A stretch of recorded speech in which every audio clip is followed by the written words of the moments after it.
Hello people, fading in to a Cheese of Ages review of Left 4 Dead, another recent addition to the PC Gaming's library. It's also, like Fallout 3, also available on consoles, but like the Orange Box, the main version of Left 4 Dead is actually the PC version, despite the fact that it came out a day after the Xbox 360 version. The PC version tends to be a bit smoother and have the advantages of using keyboard and mouse with a shooter, as well as usually a more stable internet connection, and not being an Xbox 360. Now don't flame me. We all know Xbox 360s only last 7 months. But that's a review for another time. Anyway, Left 4 Dead. Good game, bad game. You've probably seen a dozen reviews about it. So again, I'm just going to give you my basic opinion of it. Quick score. I gave Fallout a 6 out of 10. I'm going to give Left 4 Dead a 8 out of 10. It pretty much has no plot line, really. Which is a weak point, but the gameplay is just rich and lush. This is how cooperative gameplay is supposed to be. If you don't cooperate, you're not going to survive. You go Rambo and run off by yourself, you're going to get pounced by a hunter, or snatched by a smoker, or you're going to get just destroyed completely by a swarm of undead. Correction. The zombies in this game aren't undead. They're like 28 days later zombies, in which they're just basically mutated humans that are enraged and will run at you full bore, sometimes zigging and zagging, which makes them really hard to hit, and trying to beat you to death rather than trying to grab you and bite you. You'll notice that the gameplay works very similarly to Resident Evil Outbreak, only good. For those of you that liked Resident Evil Outbreak, I'm not dissing the game really. I enjoyed it to an extent. It just was missing things. For instance, in Resident Evil Outbreak, you could not do voice chat. You had to go with pre-programmed radial, I think, menu of preset commands that were very restrictive, and it was hard to convey exact details. Left 4 Dead takes that to the next level, enabling you to have preset dialogue options and commands, which AI teammates will respond to with pretty good accuracy.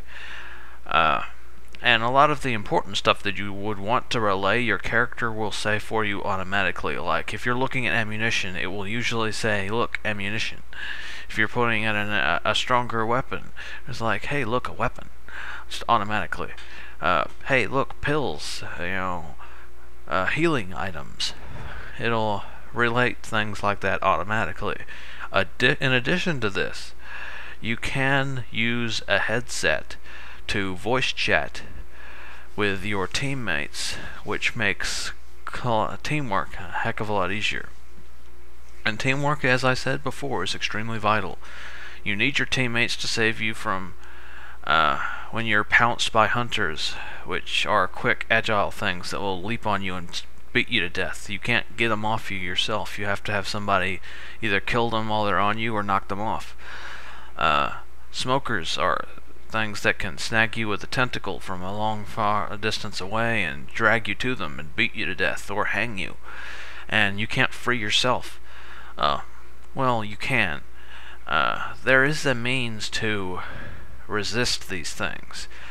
If you have good timing, you can hit the hunter with the butt of your weapon before he pounces on you, but it's kind of tricky, and if you miss it, you're dead.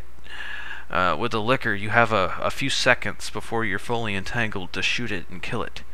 But again, it's kind of tricky. It's easier than the hunter, but it's still tricky. So yeah, theoretically you could resist those two, but then there's the swarms of undead. If you go off by yourself, you're gonna get hit by a swarm of far too many minor infected for you to possibly oppose. So keep working together, explore in pairs, have a streamlined tactic. Like if your ally is going to search into that room, aim over him and cover his back. And if there's nothing in there, cover the hallway, so nothing will come down the hallway and sneak up on y'all. If you're the one looking into the room and going in there to inspect it for handy stuff, crouch so your ally at the doorway can shoot over you more easily. If you're at the front in a hallway, you're taking point, crouch when you expect combat or when the zombies are coming at you so people can fire past you. If there's a swarm in front of you and you're not trying to get away, crouch, fire so people can fire past you. You know, that's kind of tactics is necessary. You know, it's a great game. I like the characters despite the fact that they're not very fleshed out. They're mainly just cosmetic. I personally like playing as the old non-veteran Bill. Just because, hey, non-veterans are cool. And he tends to know stuff that's helpful. And when I give tactical advice to lesser experienced players, it makes more sense coming from a war veteran avatar. But yeah, excellent gameplay. Controls are very smooth. Graphics are okay. It uses the Source engine, which isn't exactly up to date, but it's still very good graphics on a good solid system. You'll usually have a pretty solid internet connection on the PC version, which is the one I'm reviewing. I forgot to mention that. I'll put it in the title. Anyway, good graphics. The Source engine is incredibly moddable, so on the PC version you'll have tons of mods available from a supportive community. You know, it's just in general a very great game. I recommend it highly. 8 out of 10. Buy it now. Enjoy it. Why doesn't it have a 10 if I'm raving so much about it? Is the simple fact that all it is shooting zombies. Sure, the AI director will keep it fresh. You can replay the same level dozens of times and it will be a slightly unique encounter every time. But it's limited in playability.